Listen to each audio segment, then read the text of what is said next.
नमस्कार, सलाम जुले।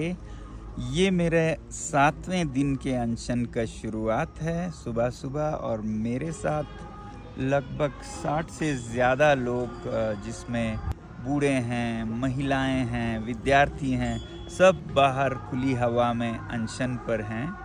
और मौसम का बोलें तो वो आज और भी गर्म हुआ है, -3 के करीब। और आप देख रहे हैं ये जो पानी है ये आधा पिघला आधा जमा है।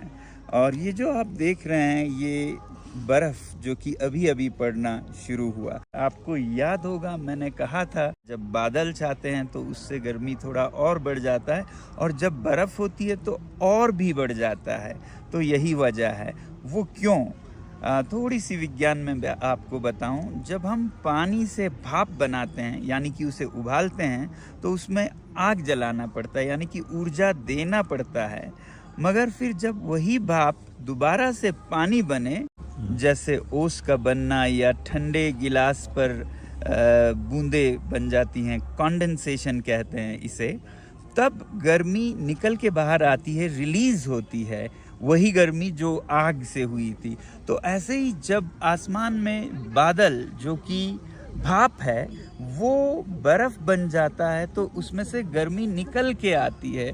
इस गर्मी को हम लेटेंट हीट भी कहते हैं। आप और पढ़िएगा। मगर उस लेटेंट हीट के रिलीज़ के वजह से ये मौसम और भी गर्म हो जाता है, जो कि हमारे साधारण समझ के विपरीत है। तो ये तो हुआ इसका साइंस। बहरहाल मैं बहुत अच्छे से हूँ 7वें दिन पे भी। और मैंने कई दिन पहले आप सबसे कहा था कि ये जो हम जद्दोजहद कर रहे हैं वो सिर्फ लद्दाख की नहीं है, ये भारत के आदर्शों की लड़ाई है, सत्यमेव जयते की लड़ाई है, ये भगवान राम के आदर्शों की लड़ाई है। रघुकुल रीति सदा चली आई, प्राण जाए पर वचन न जाए। तो ऐसे में हमें उम्मीद है कि भारत के सभी लोग लद्दाख के साथ जुड़ेंगे, हमारा समर्थन करेंगे। और जुड़ने का तरीका है, आप अपने अपने राज्यों में, शहरों में, गाँवों में लद्दाख मित्र समूह, friends of Ladakh, friends of nature groups बनाएं। और ये प्रक्रिया शुरू हो चुकी है, बहुत लोग जुड़ भी चुके हैं। और इन ग्रुप्स के कोऑर्डिनेटर हैं श्री दिलीप जैन, जो कि लगभग 20 साल से लद्दाख से और मुझसे जुड़े हैं। तो मैं उनसे अभी पूछना चाहूँगा अपडेट, ये लद्दाख मित्र या फ्रेंड्स ऑफ लद्दाख का कैसा चल रहा है। नमस्कार दोस्तों, मैं दिलीप जैन हूँ, friends of Ladakh, friends of nature से। लद्दाख से इंस्पायर होकर मैंने अपना कॉर्पोरेट कैरियर छोड़ा और अरावली और सह्याद्री में पर्यावरण क्षेत्र में काम करता हूँ। यहाँ की हालत देख के ज़रूरी है कि हम लद्दाख और हिमालय को बचाए रखें, और इसीलिए मैं फुल हार्टेडली लद्दाख के ये सेफगार्ड मूवमेंट को सपोर्ट करता हूँ। लास्ट 3-4 दिनों में फ्रेंड्स ऑफ लद्दाख में लगभग 2000 लोग डिफरेंट व्हाट्सएप ग्रुप से जुड़े, 300 लोग ने पर्सनल व्हाट्सएप किए और 150 लोग ने पर्सनली फ़ोन भी किए अपना सपोर्ट जाहिर करने के लिए।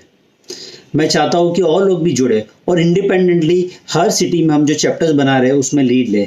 ऑलरेडी हमारे पुणे, पटियाला में चैप्टर्स एक्टिव है, बॉम्बे, अहमदाबाद, नागपुर में चैप्टर्स इन द प्रोसेस है। और लोग जुड़ेंगे तो हम इस मूवमेंट को आगे लेके आएंगे, not just for Ladakh but also to learn कि हम अपने क्षेत्र में पर्यावरण को कैसे बचाएं और कैसे मूवमेंट को बढ़ाएं। तो हमें उम्मीद है कि आप सब लद्दाख मित्र बनेंगे, खासकर जो लद्दाख आए हैं टूरिस्ट की तरह, जिनकी संख्या लगभग 10-12 लाख होगी। उनसे तो हम बहुत उम्मीद करते हैं। आप लोग तो इसका नेतृत्व ले सकते हैं अपने अपने राज्य और शहरों में, और इस तरह से लद्दाख और भारत को सशक्त कर सकते हैं। तो कृपया दिलीप जी से समन्वय करें और अपने अपने राज्यों में लद्दाख मित्र संघ बनाएं, friends of Ladakh, friends of nature. और आने वाले संडे 17 मार्च को अपने अपने शहर, गांव में पिछले साल की तरह लद्दाख के लिए समर्थन जताएं। हो सके तो एक दिन के अनशन पर बैठें। बहुत बहुत धन्यवाद। जुले, नमस्कार, आदाब। ये मेरे 7वें दिन का अंत हो रहा है अनशन का, पानी और नमक पर।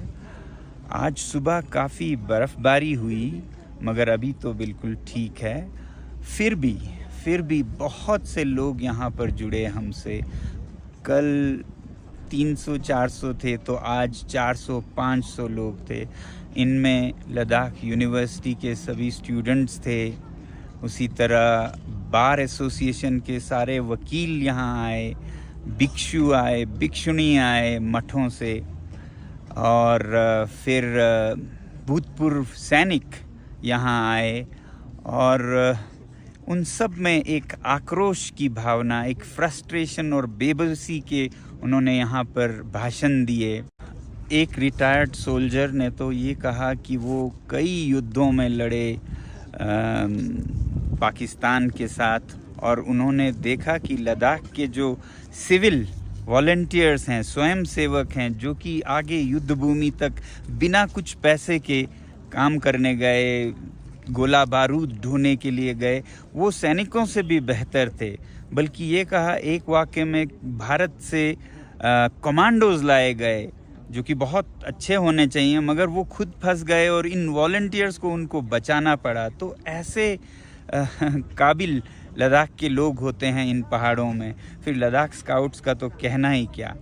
और यहाँ के एक फेमस कॉमेडियन हैं जिन्होंने कहा कि जब चीन घुस आता है तो लद्दाख के लोग जान देकर रोकते हैं, मगर अब अगर भारत सरकार हमारे लिए कुछ नहीं कर रहा है तो अगली बार वो आएँ तो हम उनको रास्ता दिखाएंगे, हम रोकेंगे नहीं। हम जान क्यों दे जब हमारा कोई संरक्षण नहीं हो रहा है। और उसके बाद उन पर पुलिस की पूछताछ होने लगी, ये कैसे कहा है। मेरा तो ख्याल है कि दूत को मारने से, डोंट किल द मैसेंजर कहते हैं ना, सॉल्व द प्रॉब्लम। उनका तो फ्रस्ट्रेशन निकल रहा है, आप समस्या का हल करें तो बेहतर होगा। तो सरकार को इन सब बातों का सीरियस नोट बहुत गंभीरता से लेनी चाहिए। लद्दाख के लोगों में एलियनेशन और फ्रस्ट्रेशन आना भारत के लिए अच्छी बात नहीं है। वो कहते हैं ना, रहीमन तागा प्रेम का ना तोड़ो चटकाए, टूटे से फिर ना जुड़े, जुड़े गांठ ही पड़ जाए। एक बार टूट गया तो फिर उसमें गांठ पड़ी की पड़ी रह जाएगी। तो इन सब बातों को देखते हुए अगली बार किसी युद्ध में लोगों में जज्बा कम दिखे, वो स्वयं सेवक बन के न निकलें, तो इसका जिम्मेदार सरकार खुद होगी। मुझे उम्मीद है कि सरकार ऐसा कभी नहीं करेगी और जो उन्होंने वादे किए हैं वो पूरा करेगी, और लद्दाख के लोग हर बार की तरह भारत की रक्षा करते रहेंगे, सैनिकों की तरह। जय हिंद, जय भारत।